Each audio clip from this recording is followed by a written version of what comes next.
Hi everyone, welcome back to FoxLearn. In this video, you will learn step-by-step how to integrate Keycloak as an identity provider into an ASP.NET Core MVC application. First, go to the official Keycloak website and download the latest version.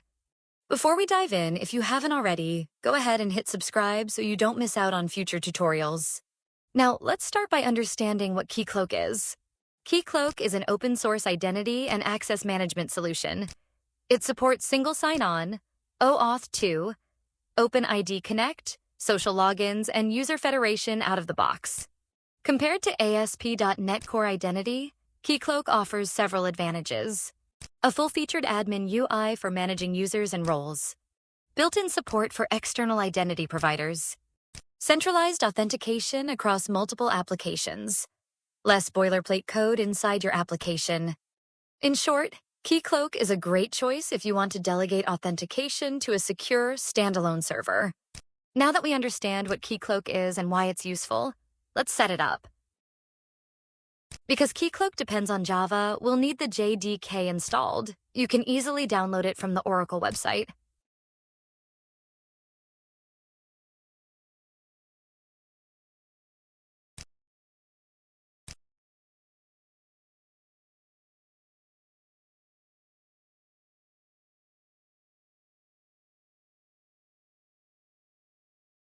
Once the JDK is installed, the next step is to configure the Java home environment variable.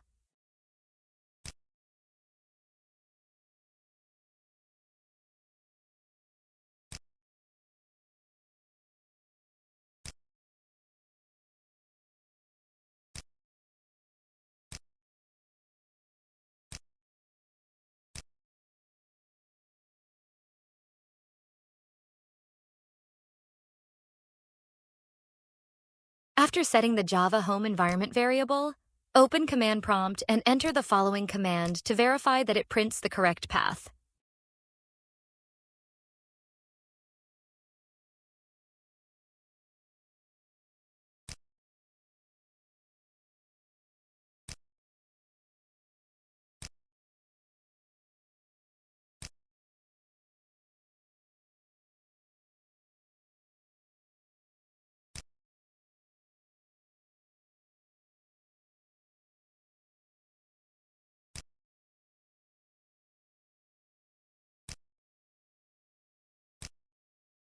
To start Keycloak in development mode, navigate to the Keycloak directory and run the following command.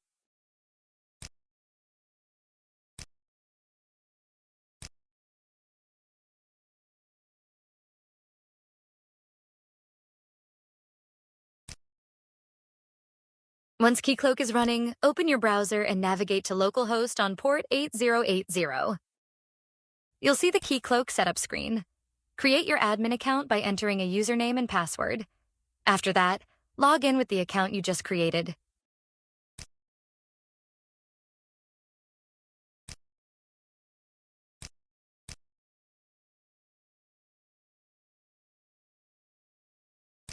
Now let's set up our ASP.NET Core project. Open Visual Studio and start by creating a new project.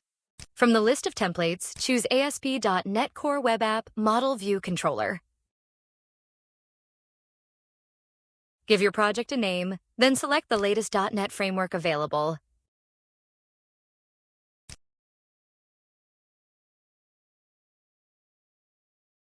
Once the project is created, right-click on the project, then select Manage NuGet Packages.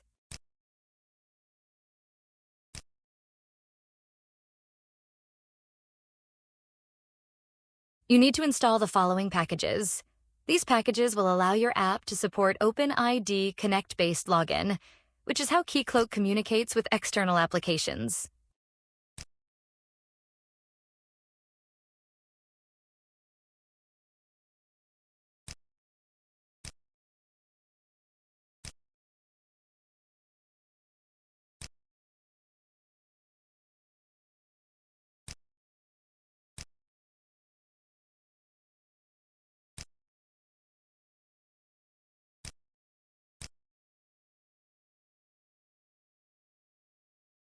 Now, locate the appsettings.json file, then add a new section for Keycloak. In this section, include the following fields: authority, client ID, client secret, and callback path. We'll copy their values from the Keycloak console.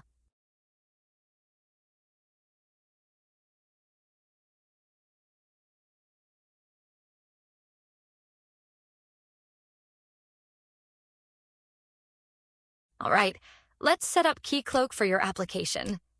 Head back to the Keycloak admin console, then click Manage Realm. Next, create a new realm. For example, My Realm. Make sure the realm you just created is selected. You need to copy the Keycloak URL along with the realm name you just created, then paste it into the authority field inside the appsettings.json file. This tells your application where to find Keycloak for authentication.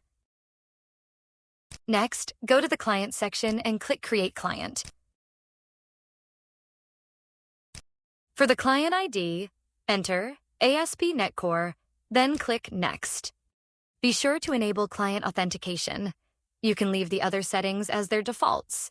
But if you plan to use role-based authorization, it's a good idea to also enable service account roles and direct access grants. Once you're done, click Next, then copy your application's base URL and paste it into the following fields: root URL, home URL, valid redirect URIs, including your callback path, valid post-logout redirect URIs, and web origins. Finally, click Save.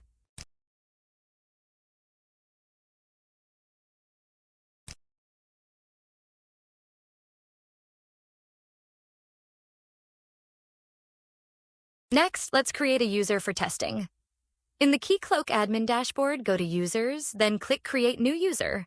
Fill in details like username, email, first name, and last name.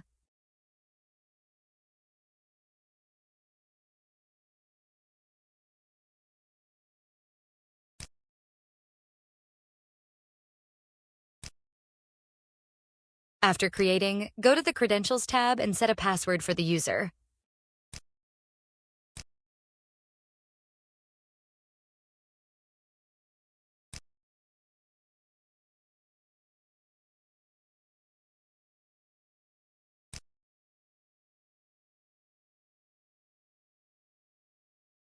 Next, copy the client ID and client secret into your appsettings.json file. You can find these values in the Keycloak admin console under the Clients section. Just go to the Credentials tab and copy the secret.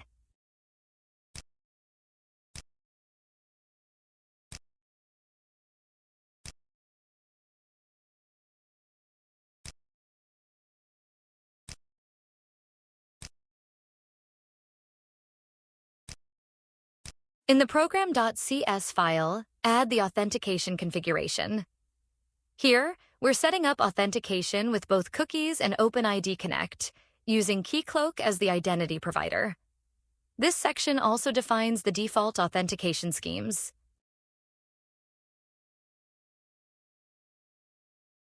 Both default scheme and default authenticate scheme are set to the cookie authentication scheme.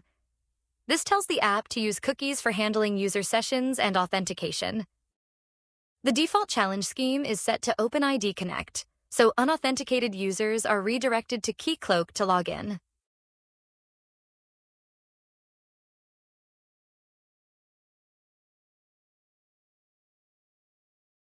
The default sign-in scheme is set to cookies, so after a user logs in through Keycloak, their session is stored with cookies.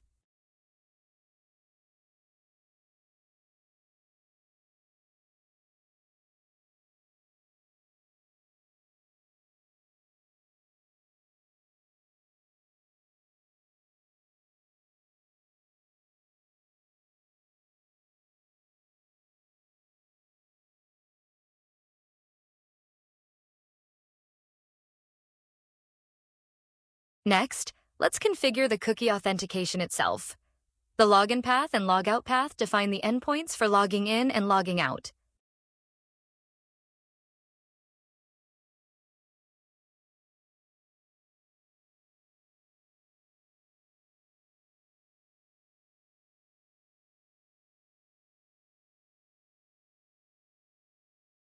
The name property sets the name of the authentication cookie.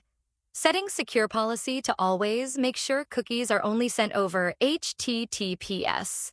Finally, same site is set to lax to help protect against CSRF attacks, while still allowing external redirects, like the ones coming from Keycloak.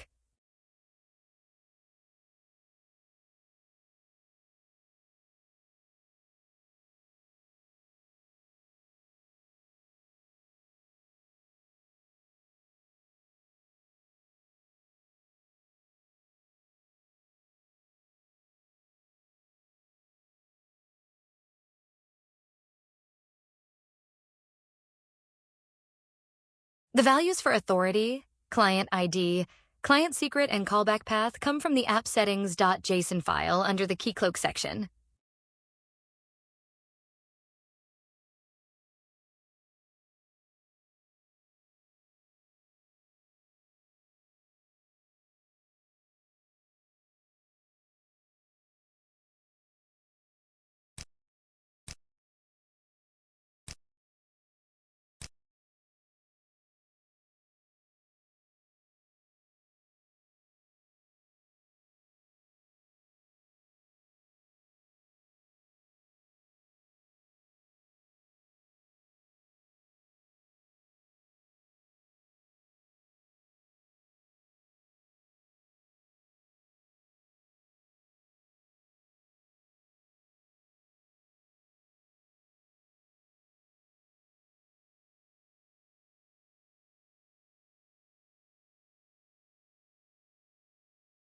Setting response type to code uses the authorization code flow, which is the secure and standard option for server-side apps.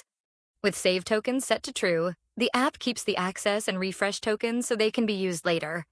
Setting get claims from user info endpoint to true lets us pull extra user details from Keycloak after login.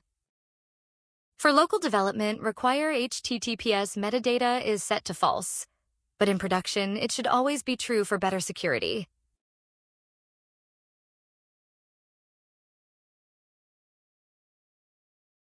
The token validation parameters option defines how the user's identity is read here. We're using the preferred username claim to identify the user.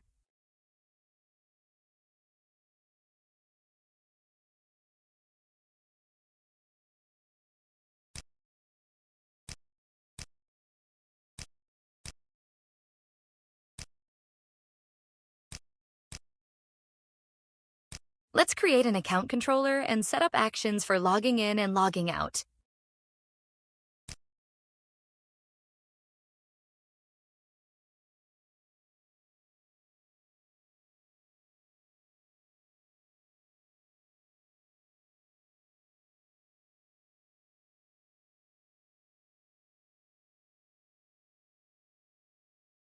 The login action initiates an authentication challenge using the OpenID Connect scheme, which redirects the user to Keycloak to log in.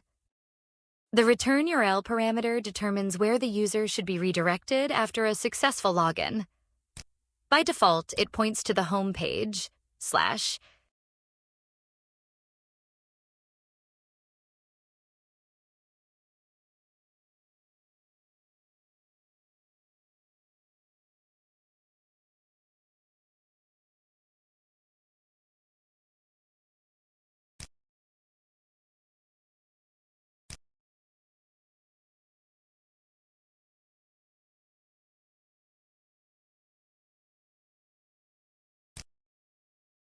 The logout action signs the user out from both the local session and the Keycloak session. First, it clears the local authentication cookie using sign-out async with the cookie authentication scheme. Then, it signs out of the OpenID Connect session, which tells Keycloak to log the user out as well. Finally, the user is redirected back to the home page. In short, the login method redirects the user to Keycloak for authentication, while the logout method ensures they're fully signed out, both from your application and from Keycloak. This helps keep your authentication flow secure, consistent, and properly integrated with your identity provider.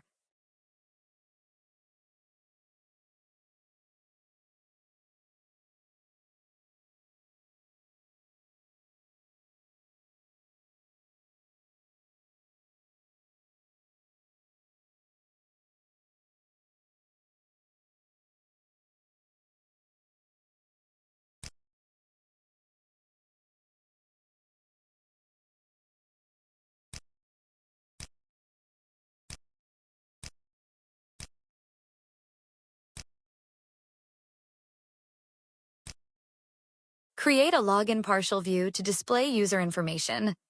This view changes the navigation links based on whether the user is logged in or not.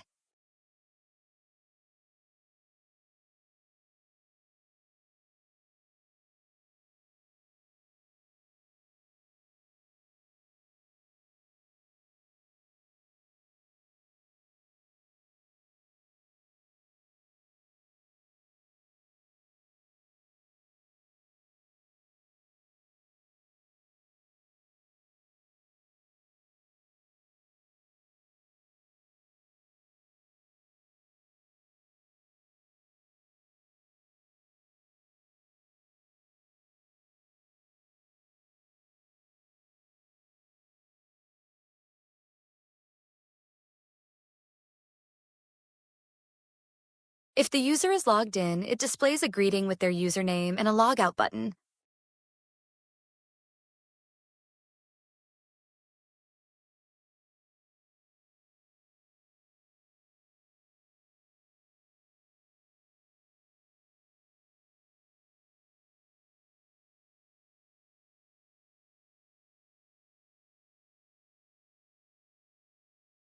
If the user isn't logged in, it shows a login link.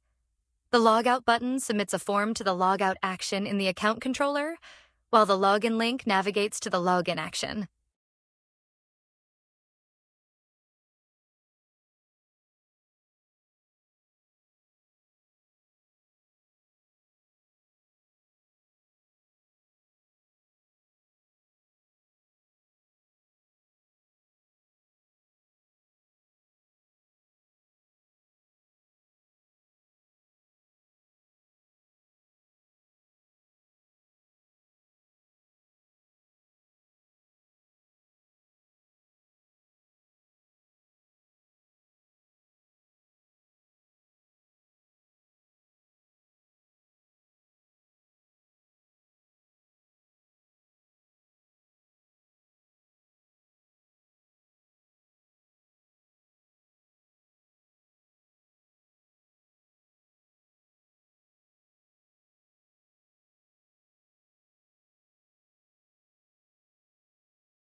Don't forget to add these lines. Use authentication enables the middleware that processes cookies or tokens. Use authorization ensures authenticated users have the right permissions to access resources. Both are essential to secure your app and make protected routes work correctly.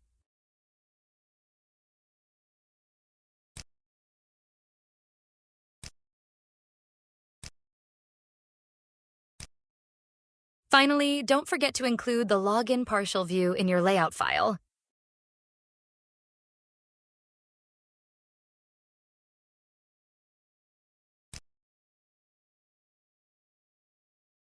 Now run your application. Click Login and you'll be redirected to Keycloak's login page. Enter the user credentials you created earlier. If everything is set up correctly, you'll be redirected back to your ASP.NET Core app, this time logged in and authenticated.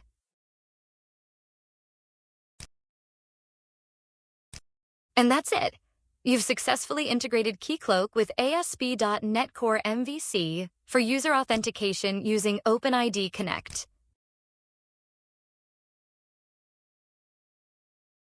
Thanks for watching.